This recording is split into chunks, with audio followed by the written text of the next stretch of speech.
नमस्कार, मी सागर जोशी. TV9 मराठीमध्ये आपलं स्वागत आणि बुलेटिनच्या सुरुवातीलाच महत्त्वाची बातमी आहे. आमदार रोहित पवार यांची आता ईडी चौकशी सुरू झाली आहे. शरद पवार, सुप्रिया सुळे यांचा आशीर्वाद घेतल्यानंतर रोहित पवार ईडी कार्यालयामध्ये चौकशीसाठी हजर झालेत.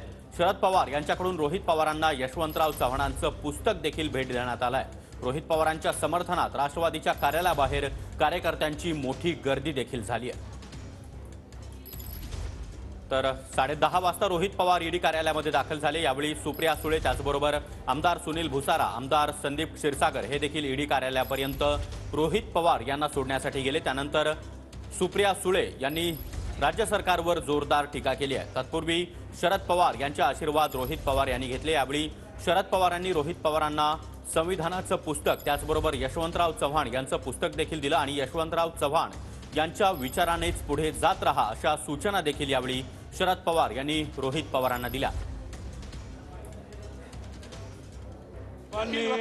आशीर्वाद दिलेला आहे. संविधानासाठी लढा, यशवंतराव चव्हाण साहेबांच्या विचाराने लढा, असं आदरणीय पवार साहेबांनी सांगितलेलं आहे.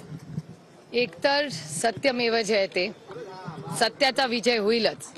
हा काळ आमच्यासाठी संघर्षाचा आहे आणि त्याच्यामुळे आव्हानं येत राहतील, पण आव्हानावर मात करून संघर्ष करू, पण सत्याच्याच मार्गाने चालू.